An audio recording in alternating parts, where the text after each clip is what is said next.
உள்ளதை உள்ளதென்றும் இல்லதை இல்லதென்றும் சொல்லுங்கள் என்று சொன்ன நம் கருணாமூர்த்தியான இயேசு கிறிஸ்துவின் திருநாமத்தினாலே உங்கள் அனைவரையும் நான் வாழ்த்துகிறேன். நம்முடைய கர்த்தர் சொல்லுகிறார், உன்னை தொடுகிறவன் என் கண்மணியை தொடுகிறான் என்று சொன்ன கர்த்தர். ஹல்லேலூயா. அதனால அவர் அப்படி செய்யவே மாட்டாரு. அவர் கண்ணையை குத்திக் கொள்வது போல அவர் உணர்கிற ஒரே கடவுள் நம்முடைய கடவுள். உன்னை தொடுகிறவன் என் கண்மணியை தொடுகிறான் என்று சொன்ன கர்த்தர். அப்ப அந்த பயம் என்ன பயம்? அந்த பயம் என்ன என்றால், கர்த்தருக்கு பிரியமில்லாததை நான் செய்து விடுவேனோ என்கின்ற பயம். ஹல்லேலூயா. அவருக்கு பிரியமில்லாத காரியத்தை நான் செய்யாமல் இருக்க வேண்டுமே என்கின்ற பயம்.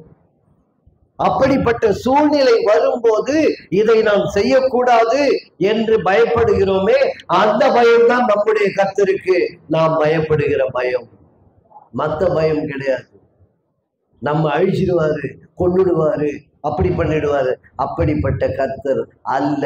அவர் நம்மை நேசிக்கிற ஒரு ஆண்டவர். ஹல்லேலூயா. அதனால அவர் அப்படி செய்கிறவர் அல்ல.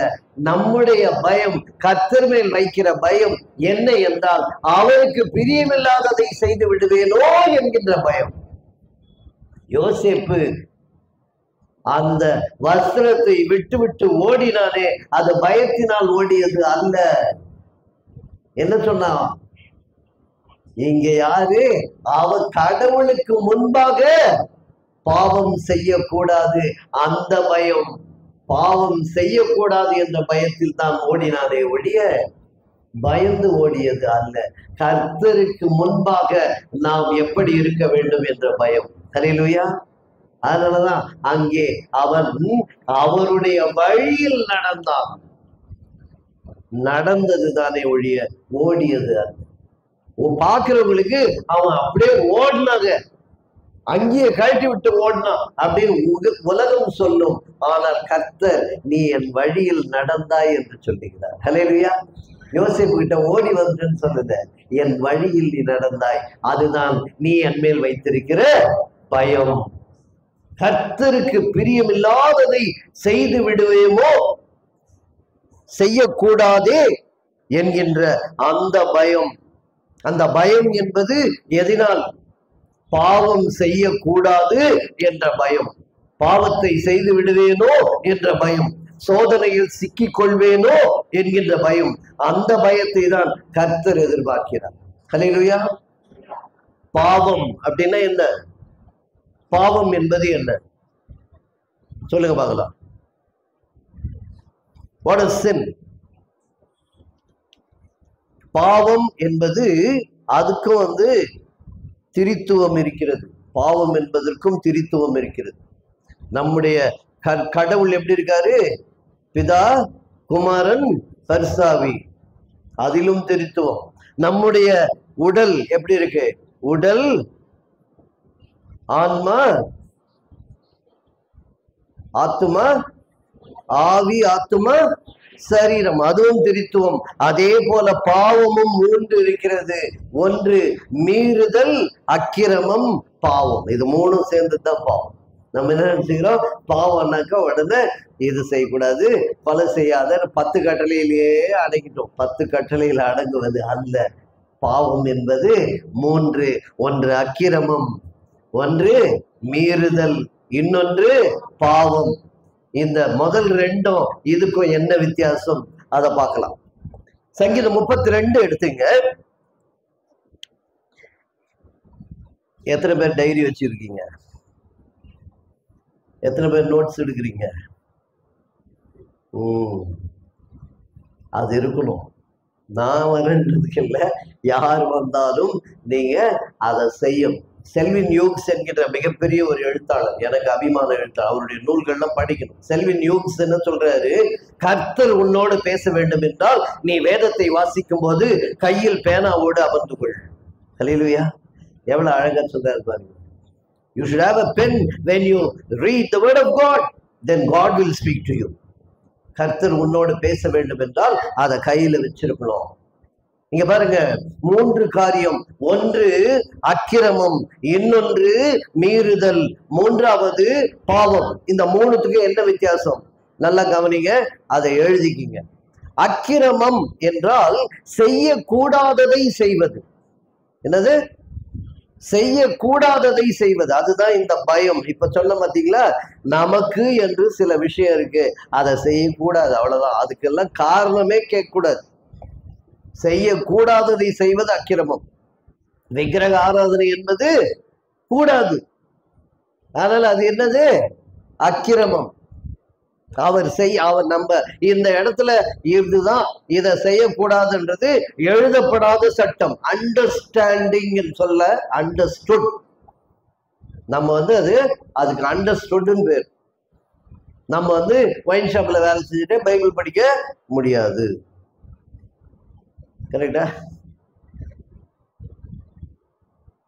சில இடங்களில் நமக்கு இடம் இல்லை.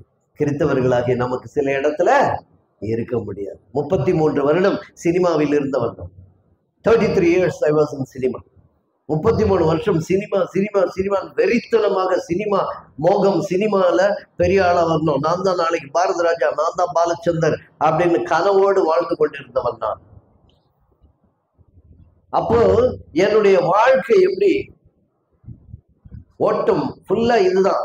நல்லா சம்பாதிக்கணும், பேர் வாங்கணும், புகழ் வாங்கணும் அப்படின்ற அந்த கனவோடு தான் ஓடிக்கொண்டிருந்தது. ஆனா என்னுடைய ஃபேமிலி எப்படி இருந்தது?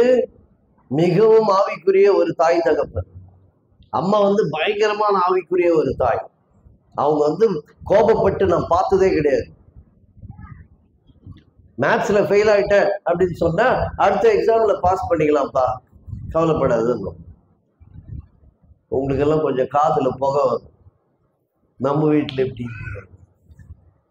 எங்க அம்மா அப்படிதான் இருந்தாங்க. எக்ஸாம்ல ஃபெயில் ஆயிட்டுன்னா அடுத்த எக்ஸாம்ல பாஸ் பண்ணிக்கலாம், பரவாயில்ல.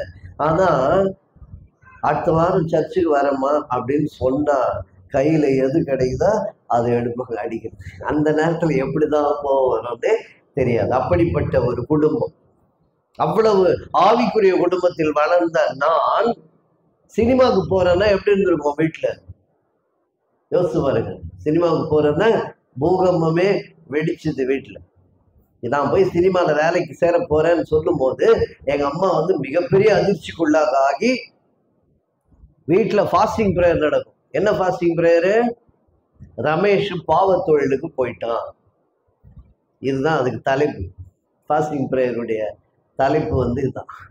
யாராவது வீட்டுக்கு ஊழிக்காரங்க பாஸ்டர்ஸ் யாராவது வந்தா அப்படியே ஓடுவாங்க. எங்க அம்மா தோத்திரம் தோத்திரம், உட்காருங்க, என் பையன் ரமேஷ் பாவ தொழிலுக்கு போயிட்டான், ஜெபம் பண்ணுங்க. என் எதிரிலேயே நடக்கும். கோபமா வரும். யாராவது ஒயிட் அண்ட் ஒயிட் போட்டு வந்தாலே இவங்களுக்கு வேற வேலையே கிடையாது, கரெக்டா நம்ம வீடை தேடி வந்துடுறாங்க. இப்படிதான் சொல்லிட்டு இருக்கோம். ஆனா எனக்கு என்னன்னா அதுல எப்படியாவது உள்ள போய் நம்ம சாதிச்சு காட்டணும் அப்படின்னு சொல்லி அதுல சினிமாவுக்கு போய் சேர்ந்தேன். நிறைய பணம் சம்பாதிச்சேன். அண்ணா நகர்ல ஒரு வீடு வாங்கினேன், பிள்ளைங்களை படிக்க வச்சேன், எல்லாம் நடந்தது. ஆனால் மனதிலே ஒரு வெறுமை இருக்கிறது. அது என்ன என்று எனக்கு தெரியாது. ஏதோ கிடைக்கல, நமக்குன்னு தெரியுது. அது என்ன என்பது எனக்கு தெரியவில்லை. ஏன்னா சினிமால ஓடுறேன், சினிமாவிலேயே போறது. சினிமா அப்படியே 1993ஆம் ஆண்டு ஜனவரி மாதம் 8ஆம் தேதி ஒரு பெரிய நடிகர், அவருடைய படத்திற்கு நான் வசனம் எழுதுகிறேன். இன்னைக்கு அவர் மிகப்பெரிய பாப்புலர் ஆக்டர். அவருடைய படம், அந்த படத்துக்கு வசனம் எழுதுறேன். அன்னைக்கு நான் ஊட்டிக்கு போனோம் ஷூட்டிங்க்கு. அந்த வசனம் எல்லாம் எழுதி முடித்து அன்னைக்கு கிளம்ப போறேன். Evening night train. இப்போ உங்க மைண்ட்ல என்ன ஓடுதுன்னா, யாரோ பாப்புலர் நடிகர்னாரு, அது யாராகுது? எப்படி கண்டுபிடிச்ச பார்த்தீங்கன்னா, மோசம் பிடிக்கிற நாய் மூஞ்ச பார்த்தா தெரியும்.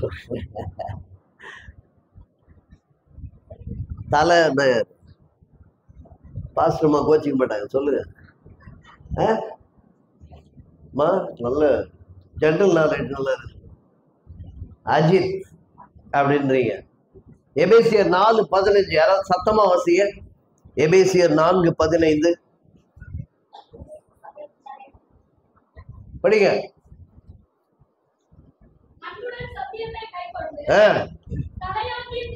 யாருக்கு? யாரு? இப்ப சொல்லுங்க, தலைன்னா யாரு? இத முதல்லயே சொல்லியிருந்தா எவ்வளவு சந்தோஷப்பட்டு. நான் சொல்றேன், பைபிள் தெளிவா சொல்லுது. தலை என்றால் யார்?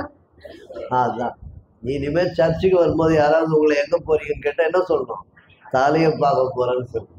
ஒரு அலிலே சொல்லமா? அந்த படத்துக்கு நான் வசனம் எழுத செல்ல வேண்டும். அப்போ என்னுடைய கால், வலது கால் இரண்டாக ஓடிந்தது. அன்னைக்கு காலையில் ஒரு ஆக்சிடென்ட், 6 மாசம் படுக்கை, தடை. அப்போ நான் என்ன பண்றேன், 6 மாசம் படுக்கையில இருந்து திரும்ப நம்ம தான் பெரிய ஆளாக போறோம்ட்டு உட்கார்ந்துட்டு இருக்கேன். 6 மாதம் முடிந்தது. மீண்டும் சினிமா. நிறைய ஒரு 15 படங்களுக்கு வசனம் எழுதினேன். நிறைய சீரியல்ஸ் டைரக்ட் பண்ணேன். நிறைய தொலைக்காட்சி படங்கள் எழுதி இயக்கினேன். பாடல்கள், நிறைய பாடல்கள் எழுதினேன். திரைக்கதை அமைத்தேன். இருக்கிற எல்லா பெரிய கம்பெனிலும் வேலை செஞ்சேன். பாலச்சந்தர் தயாரிப்பாளராகவும் நான் இயக்குனராகவும் எல்லாம் பணிபுரிந்தேன். 1998ஆம் ஆண்டு ஆகஸ்ட் மாதம் 27ஆம் தேதி திரும்பவும் ஆக்சிடென்ட். திரும்பவும் என்னுடைய வலது கால் இரண்டாக உடைந்தது. அப்போ வீட்டில் படுத்துட்டு இருக்கேன். ஆப்ரேஷன் ஆச்சு. என்னுடைய இடுப்புல இருந்து ஒரு எலும்பு துண்டு எடுத்து இங்கே வச்சிருக்காங்க. என்னுடைய வலது கால் சின்னது, லெஃப்டை விட. என்னுடைய ஹைட்டு 1 இன்ச்சு குறைஞ்சிருச்சு. ஒரு அலில சொல்லாம கால் ஒன்றி படுத்துனா அலில சொல்லமா சொல்லக்கூடாதா? சொல்லணும். அன்றியும் அவருடைய தீர்மானத்தின்படி அழைக்கப்பட்டவர்களாய் தேவனிடத்தில் அன்பு கூறுகிறவர்களுக்கு சகலமும் நன்மைக்கு எதுவாய் நடக்கிறது. சகலமும், சகலமும்னா எல்லாம் நன்மைக்குன்னு எடுக்கக்கூடாது. அந்த சகலத்திற்குள் உன்னுடைய தோல்வி இருக்கும், கண்ணீர் இருக்கும், வியாபாரம் இருக்கும், நிந்தை இருக்கும், போராட்டம் இருக்கும், கஷ்டம் இருக்கும். எல்லாமே அந்த சகலத்திற்குள்ளாக அது நன்மைக்கு ஏதுவாக நடக்கிறது. அது நன்மைக்கு ஏதுவாக நடக்கிறது. அன்னைக்கு தெரியாது இந்த ஆக்சிடென்ட் நன்மைக்கு ஏதுவாக நடக்கிறது. எனக்கு தெரியாது. தோல்வி, தொடர் தோல்வி, எல்லாமே தோல்வி. 2 வருஷம் வேலையே இல்லை. 2006ல இருந்து 8 வரைக்கும் சுத்தமா வேலை இல்லை.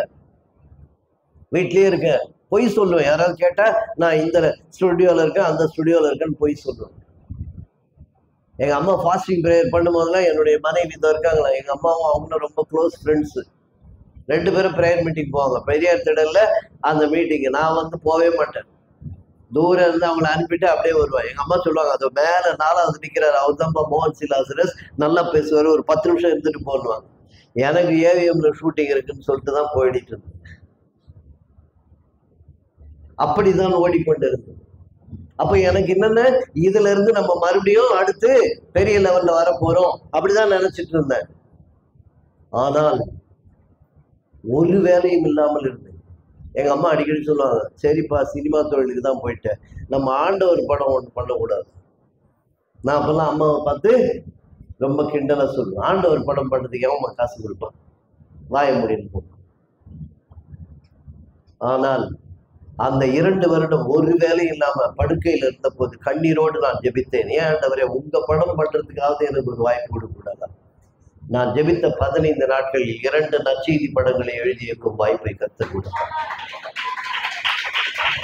இதுதான் என்னுடைய சாட்சி. நான் அதை ஷார்ட்டா சொன்னேன். பெரிய சாட்சி அது, ஆனாலும் நான் அதை உங்களுக்கு ரொம்ப ஷார்ட்டா சொன்னேன். அதற்கு பின்பாக தொடர்ந்து நற்செய்தி படங்கள், எல்லாமே நற்செய்தி படங்கள், 21 படங்கள். அதே மோகன் சிலாசரஸ் தூரம் இருந்து அம்மா காட்டினாங்களே, அவர் 4 மாவடியில் என்ன மேல நிக்க வச்சு என் மகனை படத்தின் இயக்குனர் இவர் தான் என்று அறிமுகப்படுத்தும் போது அது எனக்கு நேஷனல் அவார்டாக நான் உணர்கிறேன்.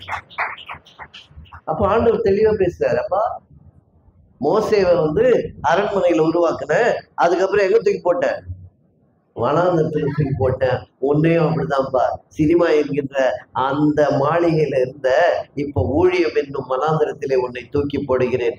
எனக்காக நீ படம் எடுக்க வேண்டும். அல்லேலூயா. எனக்காக நீ திரைப்படம் எடு என்று சொன்ன, உனக்கு என்ன தெரியுமோ அதை எனக்காக செய் என்று சொன்னார். அன்னைக்கு சினிமா விட்டு வந்தேன். இனி எழுதினாலும் இயக்கினாலும் அது உம்முடைய திரைப்படமாகத்தான் இருக்கும் என்று சொல்லி கமிட் பண்ணி ஒப்பு கொடுத்து, once for all, no more turning back, அதுல இருந்து வெளியே வந்தேன். வந்ததுக்கு அப்புறம் இன்றைக்கு 21 நற்செய்தி படங்கள். இப்ப சமீபத்தில் ஐந்தவித்தான் அப்படின்னு ஒரு படம் பண்ணியிருக்கேன். அது பரவலாக பேசப்பட்டு கொண்டிருக்கிற ஒரு படம். திருக்குறளில் சொல்லப்பட்ட ஐந்தவித்தான் இயேசு கிறிஸ்து என்ற ஒரு ஆராய்ச்சி பூர்வமான ஒரு படம். என்னுடைய சேனல் IOJ TV யூடியூப்ல போயிட்டு IOJ அதில் போய் சப்ஸ்கிரைப் பண்ணிட்டு அந்த படம் பாருங்க.